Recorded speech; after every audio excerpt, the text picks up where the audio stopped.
Hey guys, welcome to the Liberal Hive Mind, a channel solely focused on exposing the abundant hypocrisy of the left. For the last almost decade, we've always heard Democrats virtue signaling on the issue of honesty. Donald Trump constantly lies. He's the liar in chief, they tell us. They used to always quote this partisan study that suggested that Donald Trump lied 20 or 30,000 times during his first term in office. Oh boy, did they love saying that and grandstanding again on the issue of honesty. But there was never 20,000 Trump lies. More like 19,999 fake phony Snopes, quote, fact checks. And meanwhile, the reality, of course, on the flip side, as per usual, is that the Democrat Party, they've been the ones who have been lying to the American people for decades. They lied about Trump. They lied about Russia. They lied about January 6th, lied about the election, lied about George Floyd and BLM and Antifa. They constantly lie about the daily news and topics and policy. All they do is lie, because without lies and cover-ups, they would never see themselves in positions of power. And that point once again is proven true, as we're now learning thanks to a bombshell document drop from DNI Tulsi Gabbard, that not only did the Democrats lie about Joe Biden's health, but they did the same thing during 2016, lying about Hillary Clinton's mental and physical state. And of course they lied and covered it all up while attacking anybody who pointed out the irregularities, the oddities, as a far-right Russian conspiracy theorist spreading misinformation. But now, thanks to the declassified House Intelligence Report, we've essentially got confirmation that the Obama administration knew that Hillary Clinton was falling apart, but they buried it, and instead engaged in manufacturing the Trump-Russia hoax to cover their tracks. We got compiling Democrat scandals here. Let me show you guys exactly what's going on. We got some stuff to get into, so let's roll the tape.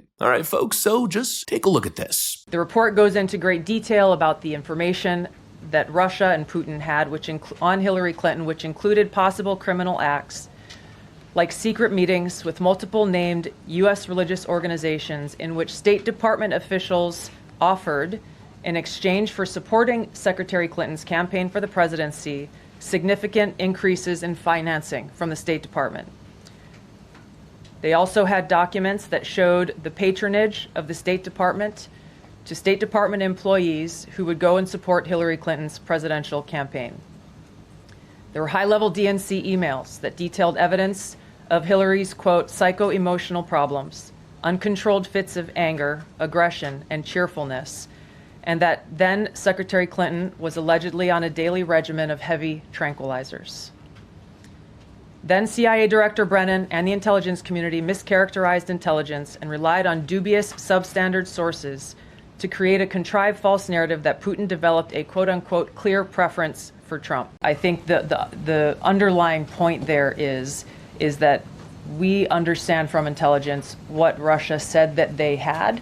And the important point here is that if they were trying to influence the election, as President Obama and James Clapper and John Brennan, everybody said they were doing in order to support Donald Trump's election, they would have released the most damning of that information, some of which I detailed here. You'll find the rest in the report, prior to the election to help Donald Trump win.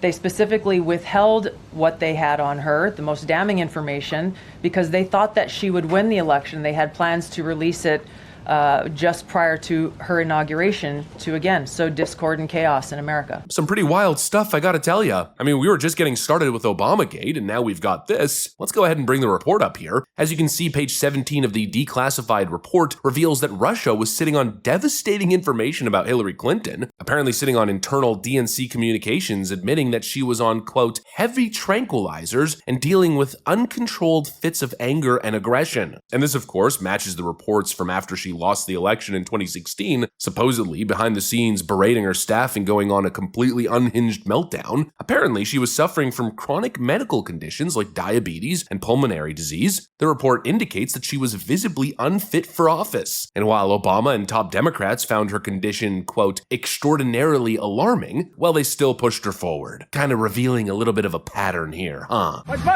And they also had internal evidence that Hillary Clinton was offering a quid pro quo deal to religious religious leaders, quote, significant increases in funding from the State Department in exchange for campaign support. In other words, blatant black and white corruption, and yet the same people who screamed Russia, Russia, Russia, election interference, Trump cover-ups, scandals, and lies, well, for 4 straight years, they were actively bartering with special interest groups, hiding Hillary Clinton's instability and laundering propaganda through the media. And you know what? This report doesn't come as a surprise. We all remember those viral clips from 2016, right? Hillary collapsing into a van, needing help walking up and down the stairs, and all the other odd, erratic behavior.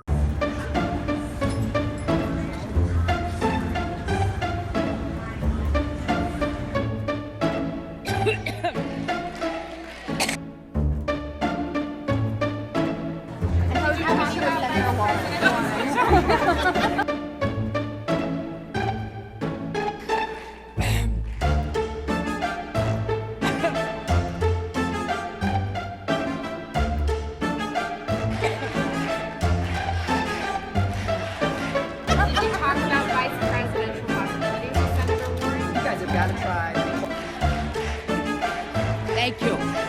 Well, we all remember during that time, as the media was working tirelessly to shove this issue under a rug, if you mention the clip or jump to any conclusion based on this very clearly concerning video footage, well, at the time, anybody who questioned it was mocked, demonized, labeled a conspiracy theorist. All the while they were pushing conspiracy theories about Russian election interference, hacking the American election, to, quote, install their Manchurian Russian agent candidate, Donald Trump, into the White House. Absolutely crazy, and that, of course, brings up another point of hypocrisy, because what about Russia? Democrats claim that Russia was gathering dirt on Hillary Clinton and they intended to use it to get Donald Trump elected. Well, you would think if they were truly trying to help Donald Trump, they could have released all of this information. Hillary Clinton's polling lead was slowly dipping and dipping the closer it got to election day, as a lot of the lies and narratives were being exposed, and well, Russia didn't act. They could have attached these reports with all the clips, but they didn't. And so right there, the whole narrative falls apart now, doesn't it? Nothing but lie after lie after lie, and of course complete projection, because they constantly spoke about how the Russians supposedly had damning information on Donald Trump. Well, that never ended up materializing. Meanwhile, it seems they had some pretty damning stuff on Hillary Clinton, and this stuff is probably not even scratching the surface. The level of dishonesty, the willingness to maliciously deceive, well, it's almost unbelievable. They lied about Hillary Clinton and Joe Biden's fitness for office, while pushing knowingly falsified and dishonest narratives about Donald Trump. And this report right here is once again proof of corruption. It's proof of a regime that will do anything to hold on to their power. They talk about democracy,